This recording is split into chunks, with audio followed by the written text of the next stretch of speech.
Bien, nosotros vamos a hablar hoy de probabilidad. Para tener en cuenta, una probabilidad es un número que está entre 0 y 1. Donde, si estoy en el 0, es nada probable. Y si estoy en el 1, es todo probable. ¿Qué es lo que significa esto? Que a un suceso yo le voy a asignar un número entre 0 y 1, donde cuanto más cerca del 1 esté, más probable es que suceda. Y cuanto más cercano al 0 esté, menos probable es de que suceda. ¿Sí? Entonces, a tener en claro, es un número entre 0 y 1. No puede ser más grande que 1. Entonces, tal vez viene la pregunta, bueno, ¿qué significa un 95% de probabilidad?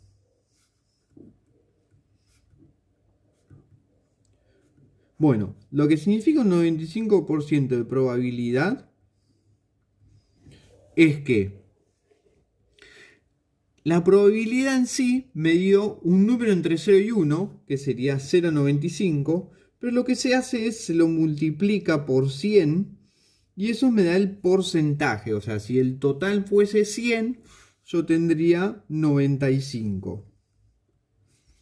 ¿Sí? Eso es el porcentaje de probabilidad. Pero en realidad, si uno habla de la probabilidad en sí, sería 0,95. Se suele utilizar los porcentajes porque la gente en sí puede maneja mejor o entiende mejor cuando uno habla de porcentaje. Ahora, nosotros para calcular las probabilidades de algún suceso tenemos distintos métodos. ¿Sí?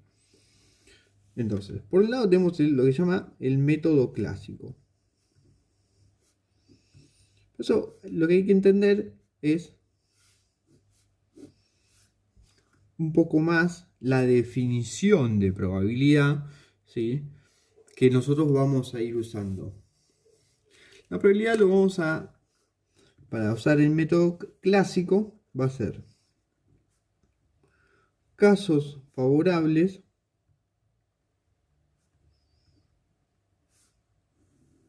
sobre casos totales.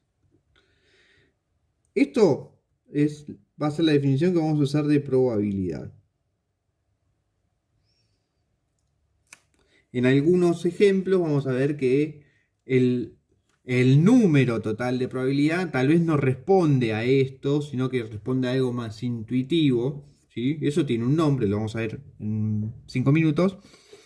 Pero en sí, lo que tenemos que pensar es que la probabilidad son casos favorables sobre casos totales. Por eso es un número entre 0 y 1. Casos favorables es, por ejemplo, yo tengo que tirar un dado. Tiro un dado. ¿Sí? El dado lo que tiene son 6 posibilidades. ¿Sí?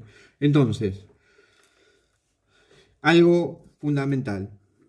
Si yo quiero que salga un 1, entonces voy a tener la probabilidad de que salga 1 es un caso sobre 6 posibilidades. Ese es el método clásico, ¿sí? Donde cuento la cantidad de posibilidades que tengo y me fijo la cantidad de casos favorables. O sea, que me salga uno es un sexto. Y así con cualquiera de todos los otros números. Bien. Después tenemos el método de frecuencia relativa. Este método se utiliza, lo suelen utilizar algunas empresas cuando sacan un producto nuevo. ¿Sí? Cuando sacan un producto nuevo, lo que hacen es, bueno, dicen, un producto nuevo, lo que quieren ver es la probabilidad de que este producto se venda. Entonces, ¿qué es lo que hacen? Llaman, por ejemplo, a 400 personas y tratan de venderlo.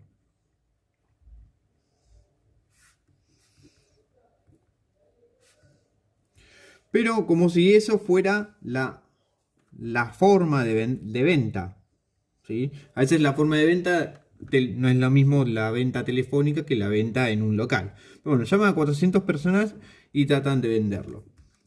¿Sí? Entonces, ¿qué pasa? De repente, de esas 400 personas, 100 compraron el producto.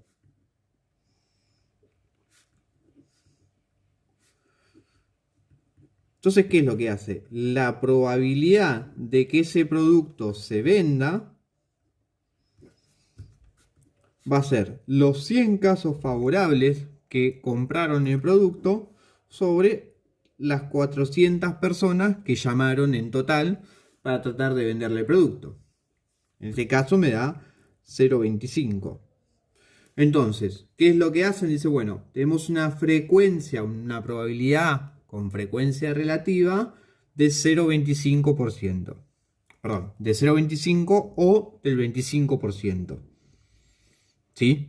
Eso es otra forma de calcular una probabilidad.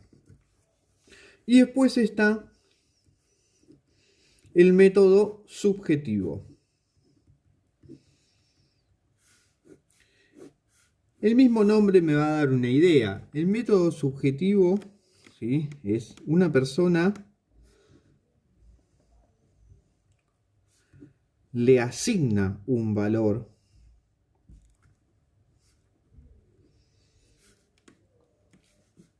de probabilidad. ¿Sí? Y esto es, hay que tenerlo muy en claro. O sea, uno le asigna un valor de probabilidad, por ejemplo, a este nuevo producto, ¿sí?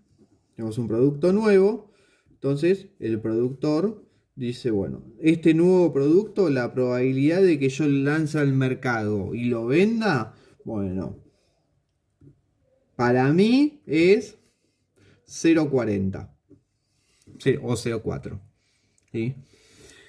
El método subjetivo entra en juego el conocimiento que tiene esa persona acerca del producto, el conocimiento que tiene del mercado, el conocimiento que tiene de las preferencias de los clientes habituales. O sea, entra en juego un montón de cosas que hacen que tenga esa intuición.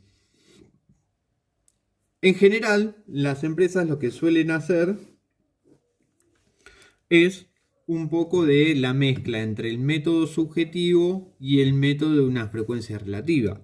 Cuando uno lanza un producto nuevo al mercado, ¿sí?, también hay una mezcla del método clásico de, por ejemplo, si es una virome como esta de acá, entonces evalúan cuántas viromes hay, entonces esta es una virome nueva más, ¿sí? Entonces ahí tienen si todos tienen la misma probabilidad, suponiendo que todos tienen la misma probabilidad de venta, se le asigna un valor, ¿sí?, respecto de las competencias. Después, por otro lado, lo que hacen es tratan de venderlo a distinta cantidad de personas y los casos favorables que lo venden tiene una frecuencia relativa. Y después está lo que es la parte subjetiva de las personas que asignan una probabilidad y dicen, bueno, en realidad por el diseño, por la comodidad, por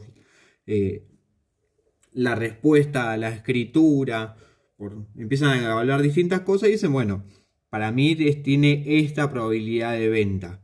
Se combina todo eso y sale ahí un valor de probabilidad de ese producto nuevo. ¿Sí? Ahora lo que vamos a ver es algunas cosas que tienen que ver para entender más cuando hablemos de probabilidad. ¿Sí? ¿Qué son los eventos y las probabilidades? Al principio hablábamos de los dados. Por ejemplo, yo tengo los dados. Bueno, un evento a analizar es, el evento es tirar el dado que salga par. Este sería el evento, ¿sí? Lo que tenemos que tener en cuenta es que la suma de todos los eventos posibles me tiene que dar siempre 1.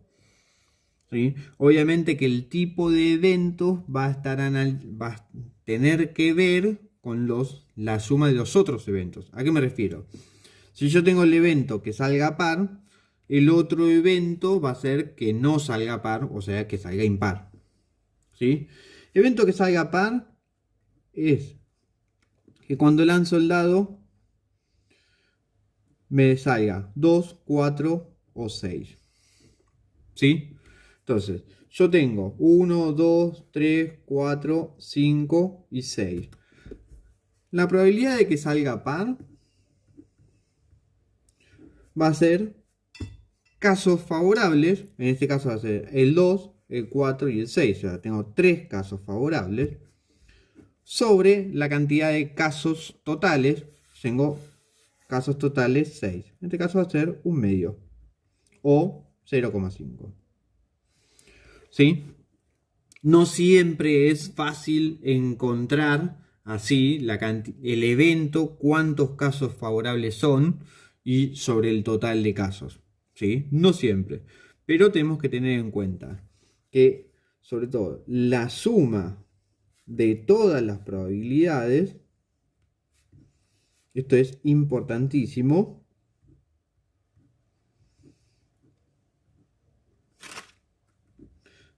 da 1. ¿Sí?